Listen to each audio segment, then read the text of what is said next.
First of all, good morning. We're missing a few people. So I had a lot of good conversation. I always have these good conversations after class with folks, and they bring up stuff. I'm like, that's great to share. And then the ones that share it with me aren't here, and I'm like, you're gonna miss it. Uh, but maybe they'll slowly come in and get caught up with us here. Good morning, guys.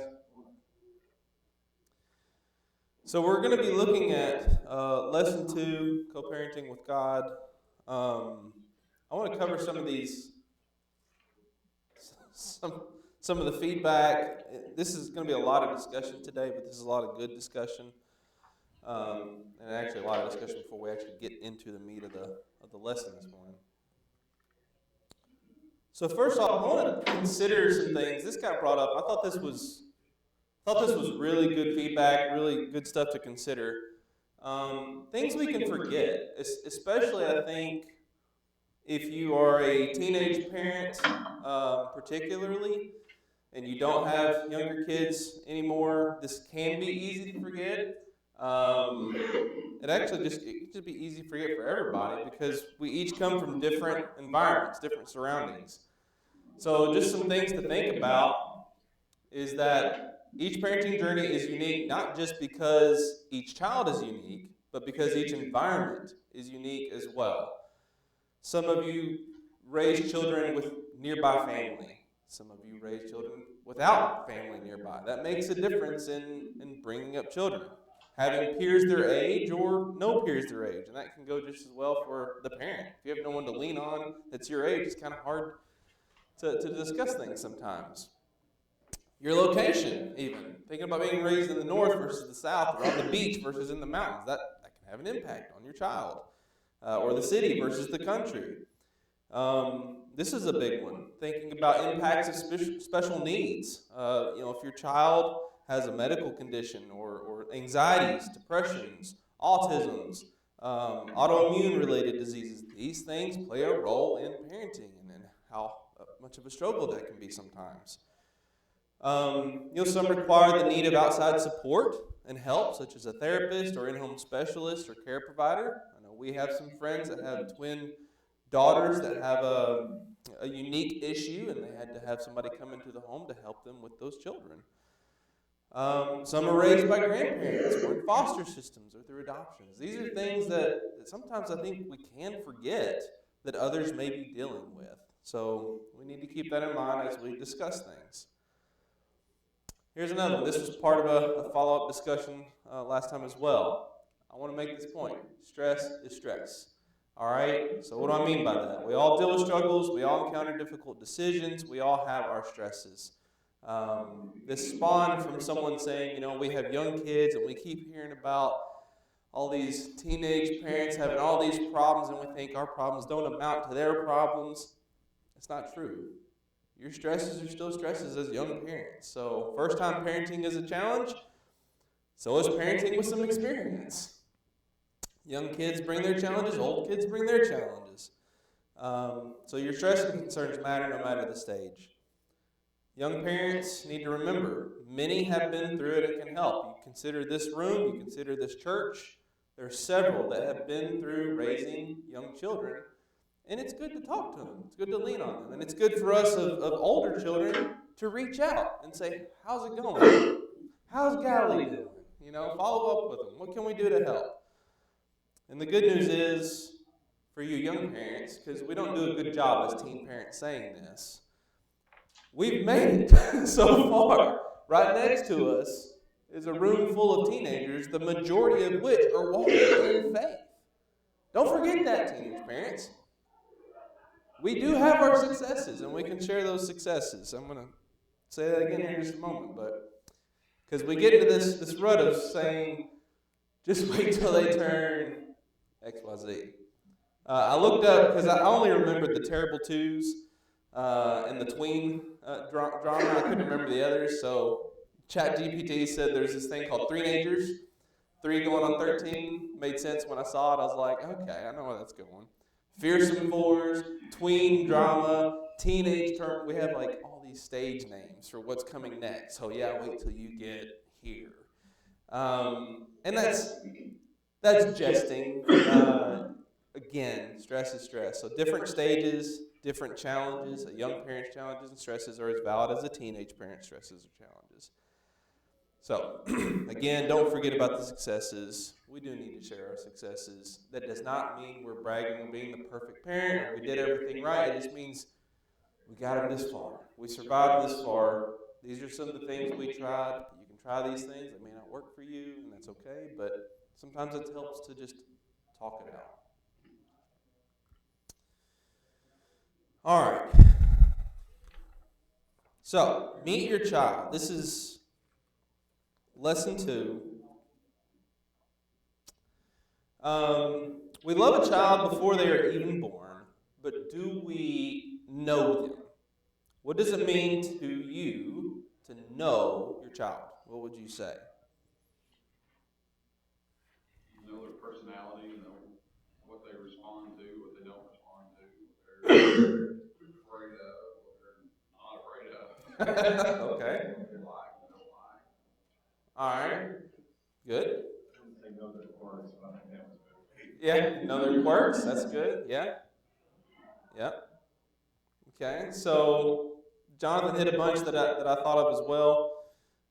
So understanding their inner world, how they think, recognizing their uniqueness, listening. I don't know, that's really hard when they're this little to listen to what in the world's going on in their brain, but I hope we all know what that means. Pay attention. To spend time. We're going to talk more about that on Wednesday night. Be attuned to changes. I think for Daphne and I, this has really been something we've had to consider over the past few years. There's things we didn't know about our teenage child now for years. And so we had to really tune in and see what was going on. How do we dig deeper, figure out how to help here. They are your child, but they are their own person. And we've already kind of discussed that, but this kind of mentality sometimes that goes along with kids is, we say, man, he is just like his dad, or she is just like her mom, or she is just like her dad. And to an extent, yes, those characteristics do come. Some of those characteristics come through mother and father, but that doesn't mean they're a copycat. There's going to be some things different that we have to pay attention to, right? So we consider what we talked about on Wednesday night. I don't want to get ahead of myself here. Oh yeah.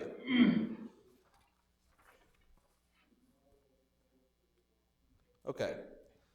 So let me back up just a second before I read this. I had this note. I would venture to say that parents of older children must continually work at knowing their child. We may have a good grasp of their character over time, if they are soft-hearted, stubborn, what have you. But their interests change, their attention changes, how they are impacted by what we say and do can change as well. So we must be alert to those changes. And again, you may be exposed to things about your child in their older years, and you now must change many of the ways you approach them or the ways you provide for them. So we talked a lot about this verse in the first 2 classes, Proverbs 22:6, train up a child in the way he should go. We talked about what it meant to train up. We talked about the way he should go. We're going to be talking about that a little bit more. There's a footnote in the NASB that words it like this: train up a child according to his way. And if you really consider kind of what that means, it may change some of our perspectives on child rearing. So again, children are born with their own way. We think about even in this building, 170 members on average that are in here. We are all born with our own way, our own set of characteristics. And I love that the author in this book, he emphasizes to think about the innumerable amount of uniqueness there is, because it speaks to the unlimited creativity of God. We can expand on that and consider the billions of people in the world. billions of people in the world, and everybody's different. That speaks to the power and uniqueness, or the unlimited creativity of God. So, this is also why we will experience our own challenges in child raising. And the good news is, the Bible does give us universal principles and wisdom that guide how we raise children in a God-honoring way.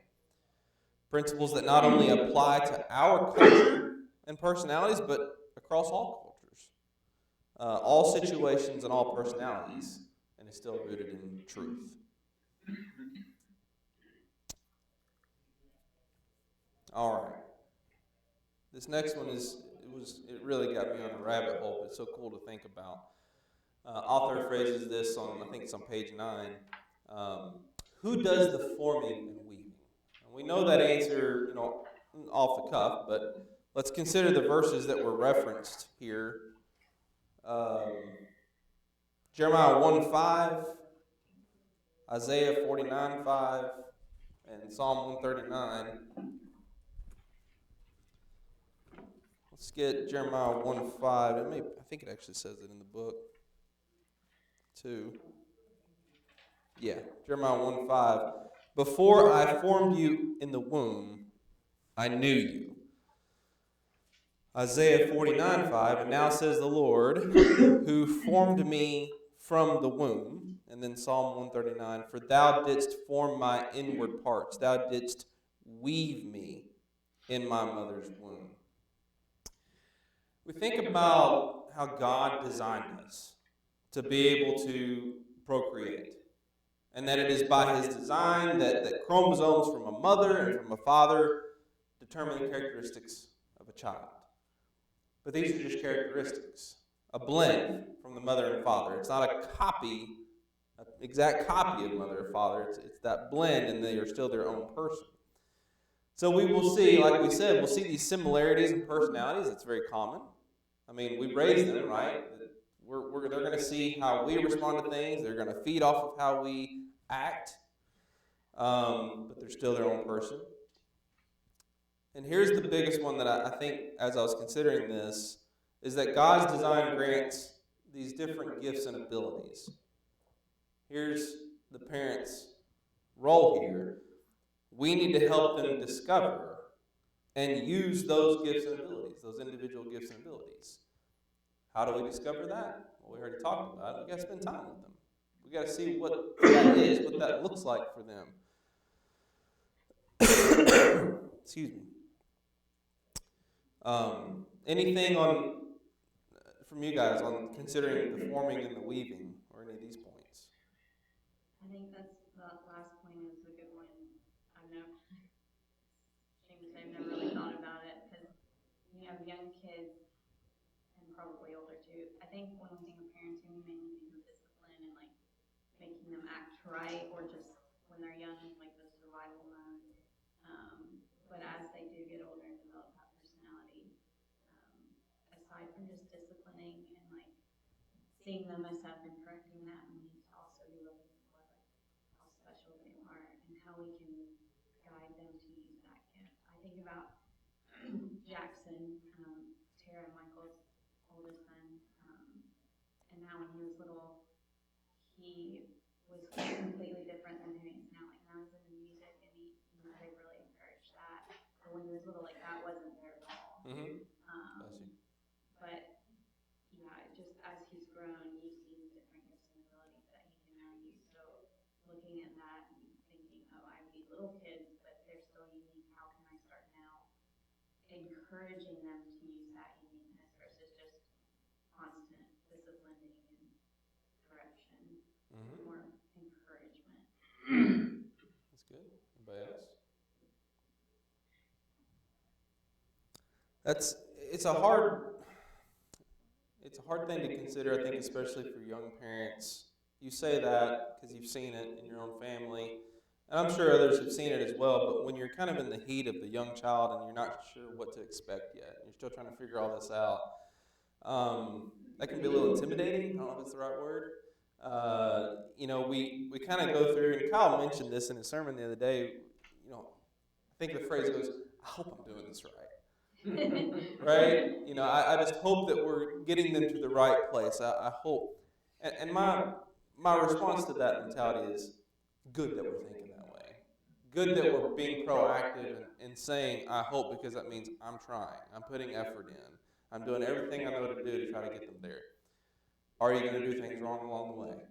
Absolutely.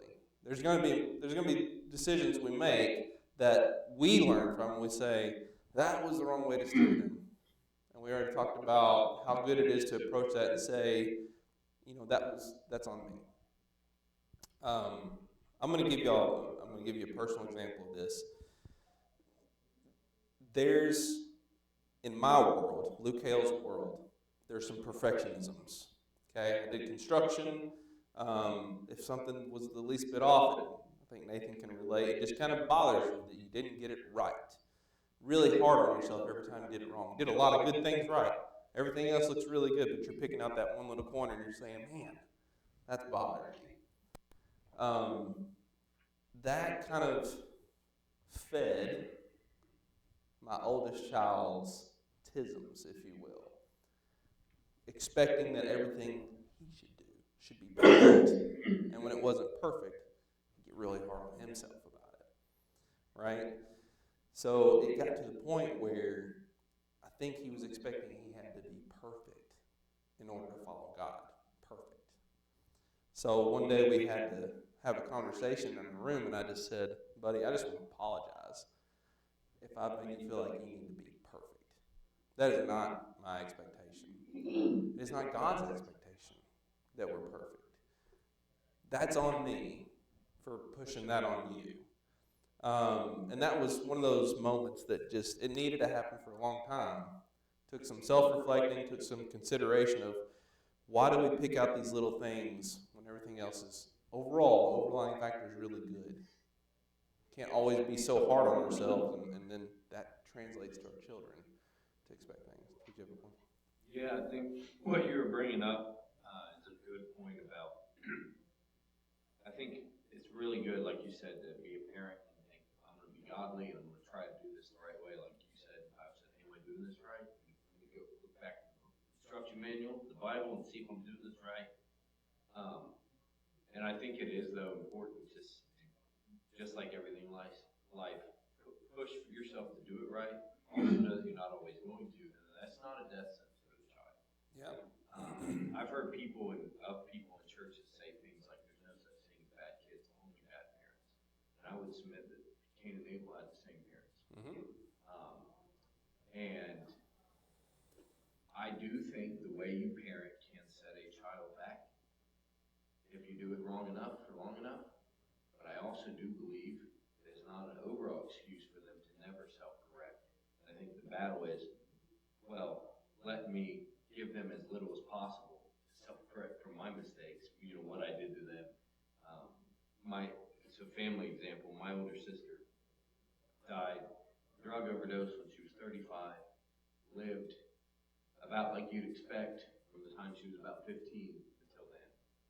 And you talk about like my father and mother, and I know certainly my father, the inward reflection of him, what did I do? Is this on me? And I wouldn't wish that on anybody. You have to dig in and go, is this me? Was this me? And eventually he came to the realization, he said, if it was me, then that means God has created a system where people are no longer accountable for their actions, but it's only the parent who's accountable for how much the child sinned. And he was able to kind of, I don't know, forgive himself, relieve himself of responsibility. If there are mistakes I did make, it wasn't all on me how this played out. Yeah. So I just think it is important in the church to give yourself some latitude. I'm not going to get it just right, but I try to get it as right as possible. Yeah, that's good. It's actually a really good transition to this book's next thing is about rebellion. The next subject. The author presents his theory on this, which is they, the kids, grow up sensing that their parents never took the time to know them, as in to know their ways. What would be your thoughts on this phrase?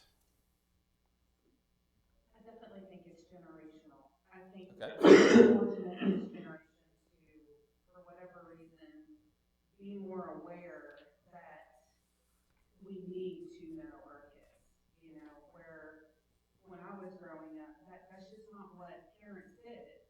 You know, they made sure we were fed and we were alive. You know, I mean, it was the 80s, right? We were on our own.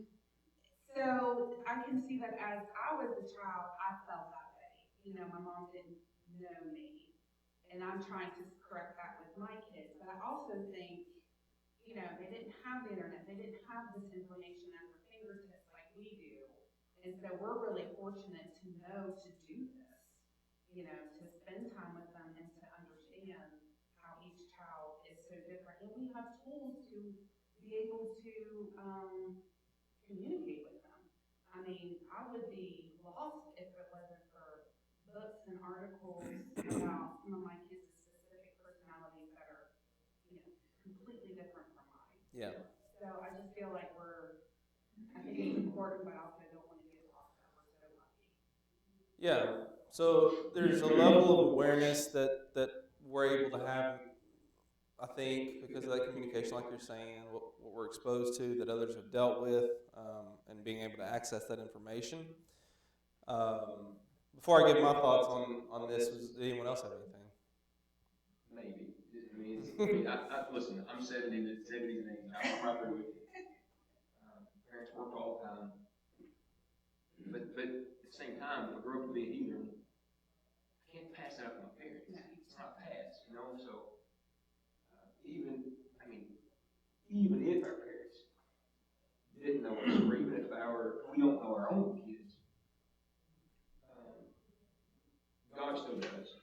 So there's, I mean, trying to look at like a societal thing, I mean, it's always somebody else's fault. Mm-hmm. And that society's easy to say that, well, my parents easy to do better, so it's their fault, I'm okay, but I mean, here's my free pass. I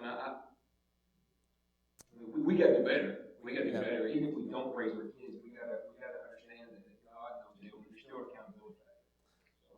Yeah, at some point it becomes, like maybe if you're younger and you're rebellious, you feel like your parents, didn't take time to train you, but you hit an age at some point where you make the decision, am I gonna continue this, or am I just gonna use this as an excuse?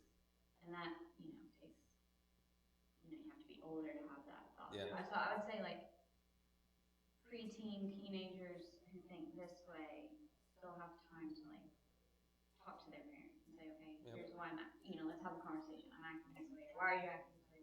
Because I feel like you don't take time to get to know me. Just try to do better.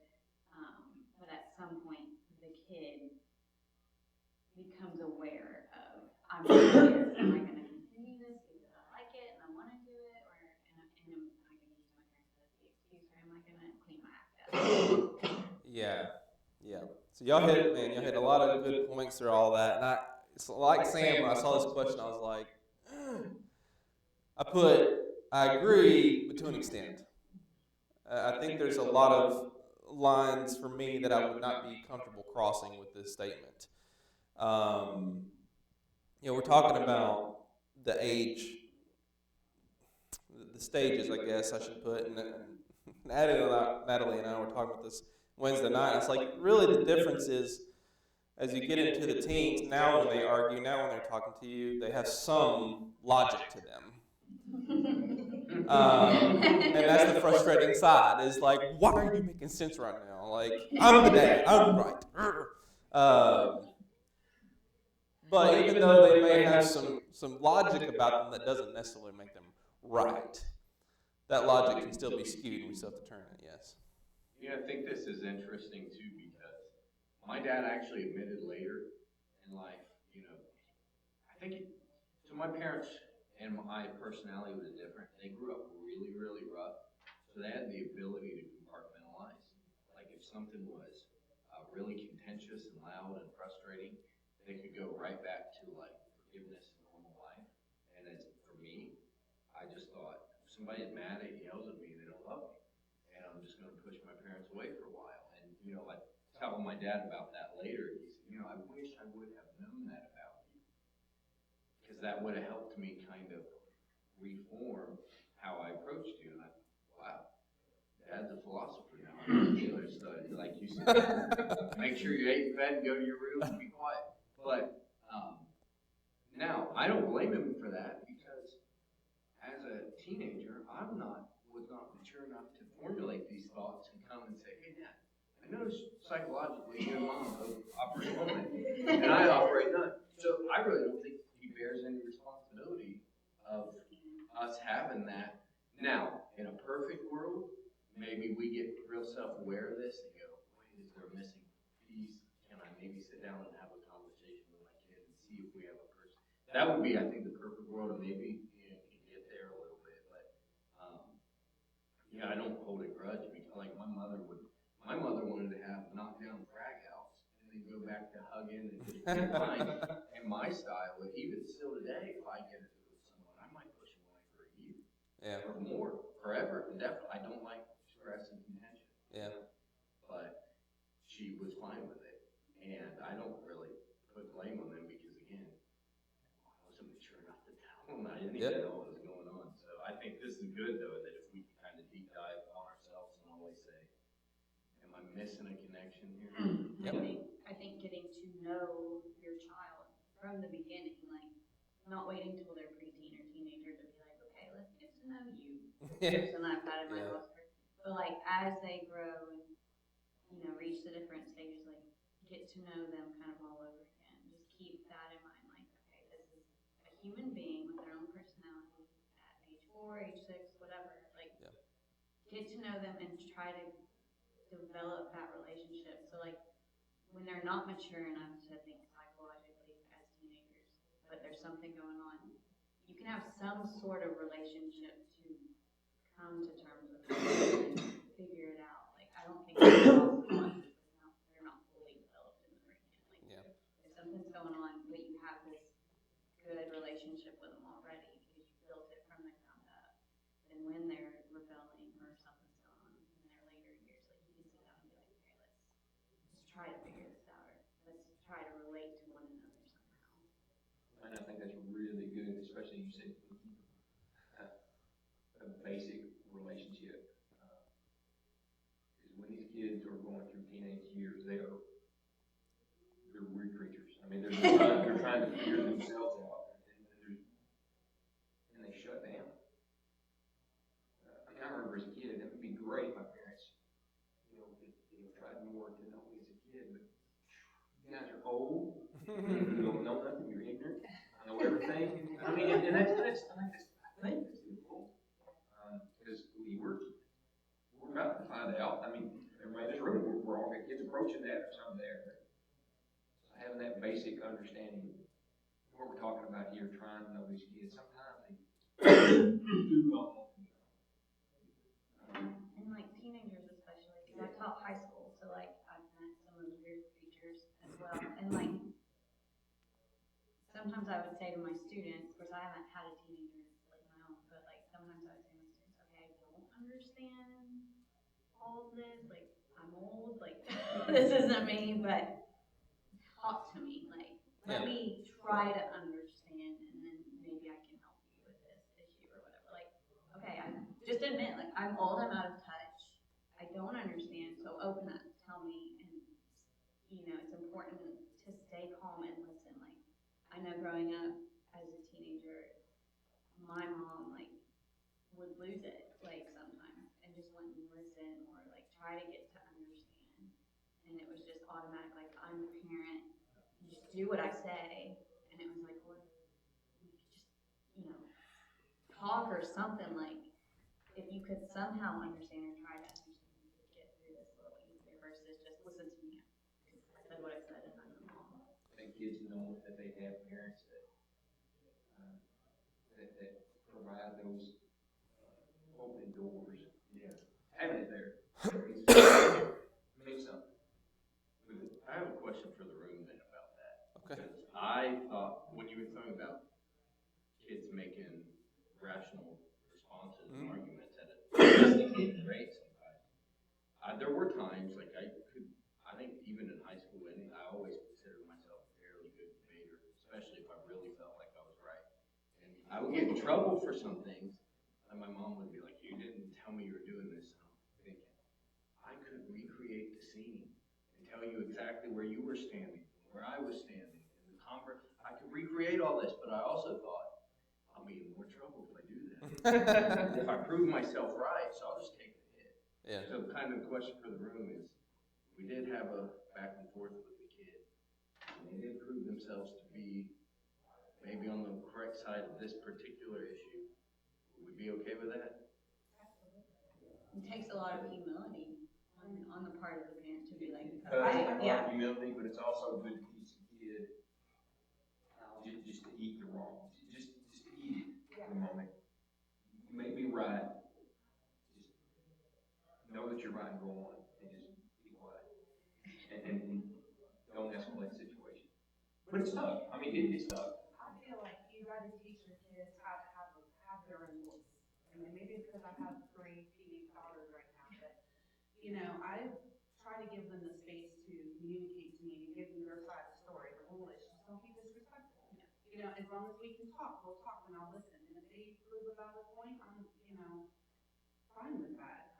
I just think it's important, and that's part of knowing them too, like giving them this, they have to learn how to communicate like that in their marriage, in their job, you know, in life, in college. They've got to, I don't know, that's important to me, but I want them to be able to express themselves respectfully and give You had a really good post the other day, too, from one of your children. right? Yes. They say that. Hilarious. Yeah. I've heard Tara say to like Jackson and Izzy when they're having conversations, she'll say like, okay, you're right, but I don't like this tone, and you're not gonna talk to me this way. Okay, you're right, but let's calm down and like talk to me like a rational person. Like, don't just yell at me and, you know. So I wrote that down. We got 2 more to speak up. This is great conversation, by the way. No, this is good. We need this conversation. I want to have this conversation. But she said something that I was thinking about. Yes, showing the example of just biting our tongue, except being accountable for our side of things, but also reiterating to the child in the right scene, in the right setting, in the right way. Look, I may have been wrong about this, but the way you acted in this situation when your brothers and sisters are around or when others are around, that may not be the way to handle this in the future. We have to be aware of this too. So there's still some 2-way conversation there. You may have been right, but let's handle it this way. Nick. And that's something that we've been trying to, as young as our kids are, teach them. Just the other night, we had another example of it. Clara, we forget how young she is. Sometimes I leave her room, I'm like, well, this 7-year-old asking me that question. We try to tell her, hey, I don't care what it is, talk to us. Yeah. You've got a question, I don't care what it is. Yeah. Ask me or your mom. And, I can tell them, like, you're in trouble if you admit that you did whatever. The punishment is far less severe because you were responsible enough to come to me and be honest and things like that. And, especially me, have to say I'm sorry a lot. One of my major faults is I go from 0 to 100 on a temper like that, and I really had to scale that back. And a lot of times I'm sorry, I got too mad over that, or I didn't handle that the right way. And I think that teaches them that, hey, they made a mistake, but this is how they handle it. And because, Hank is really kind of curious to see how he's going to handle sports, because he'll blow up real fast. So we're like, is this going to be a good thing or a bad thing? But it's also teaching them, hey, you can make mistakes, but you have to own up to it and stuff too. Yep. It's already been mentioned. Okay. Well, you're talking about something we brought up a verse. I'm trying to find it. It was in the first part of the book. I may have to come back to it. Everything we are talking about reflects back on biblical principles. We're talking about how we talk to our kids. What we're expecting of them is expected of us. Patience, humility, relying on godliness and pointing to godliness. So what we're talking about is very real, very applicable to what God would have us to do in these situations. Being honest. So this is great conversation. I just want to reiterate, as we have these conversations, it's good to talk about these things because it's still biblical principles we're pushing on and guiding towards. So thank you for this conversation. Luke, real quick. Yes, ma'am. Just to add on to that, my mother-in-law told me the other day, the kids were getting ready to go from her house, and Austin, you all know how he is. He's very loud. And I sometimes, a lot of times I cringe when he's loud. And she's like, it's really funny that you cringe when he's loud. I was like, oh, why? She goes, because you're loud. and so it's like, it got me thinking on, this lesson learning. What we want to see in them is the way we have to be in them and be consistently, along with that word, consistent ourselves. One day I could be like, okay, I really got to get a hold of this. I got to be calmer. Okay, well, it's not just today. It's consistent for us as well, and just show that. If you ever wonder if your child ever does something to you ever wonder where that comes from? Oh. I'm just going to leave it at that. I always tease Lana. Presley has these quirks that she always, I know where she gets them from. And she'll really frustrate Lana with them a lot. And I always laugh and tell her, I just love the sweet justice she's always dishing out to you. I'm like, it's got to be like looking in a mirror. But it is, I guess it's important to. Daphne's always saying, why am I having to suffer the consequence of who you were as a young child?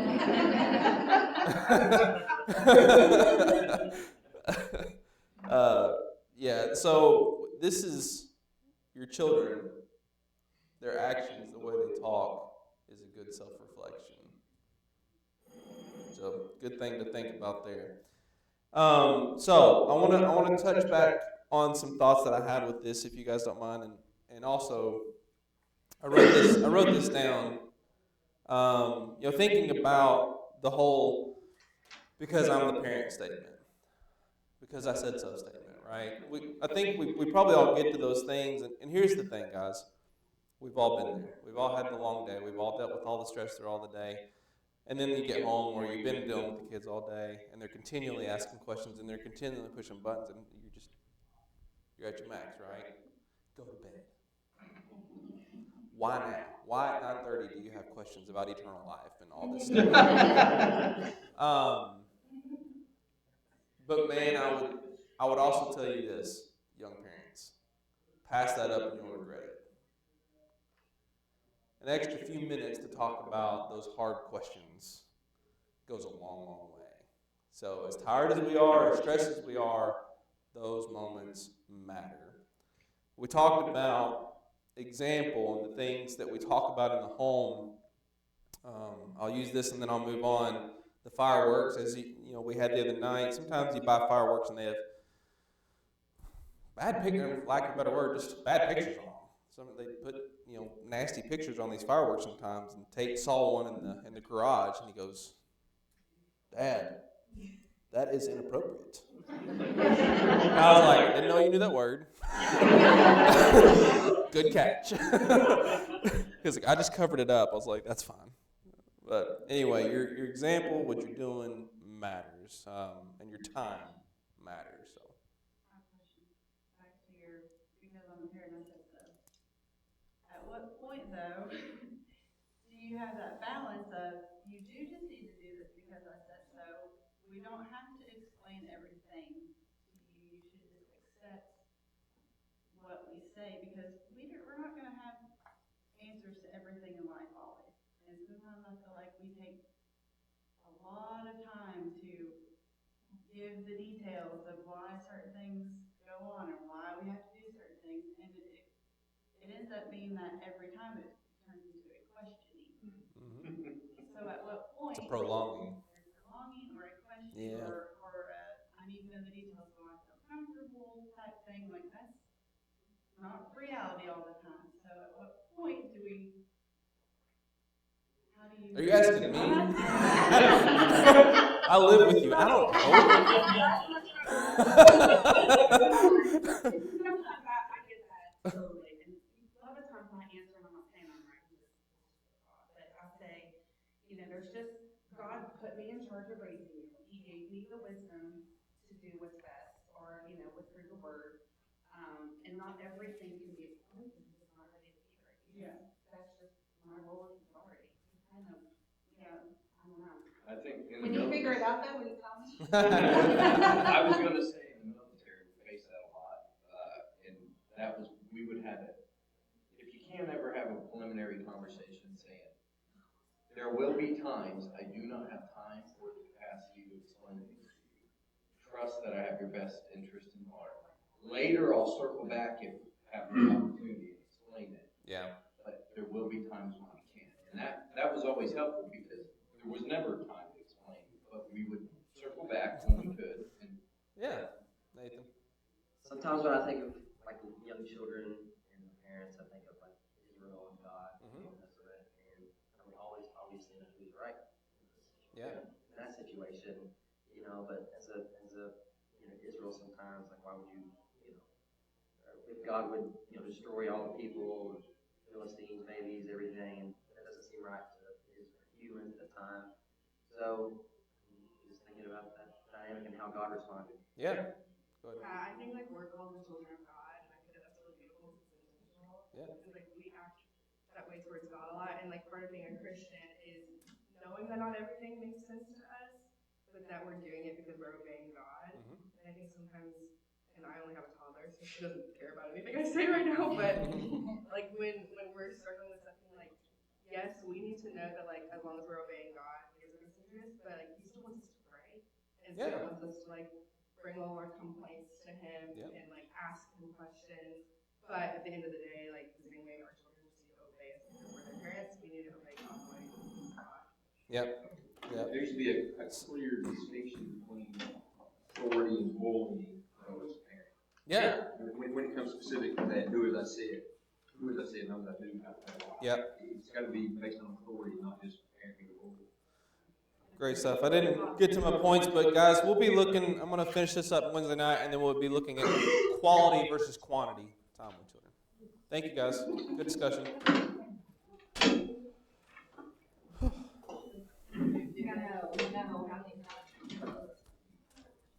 It's amazing how fast 8 pages of notes would go. Like I got to like 7 in like 15 minutes. I was like,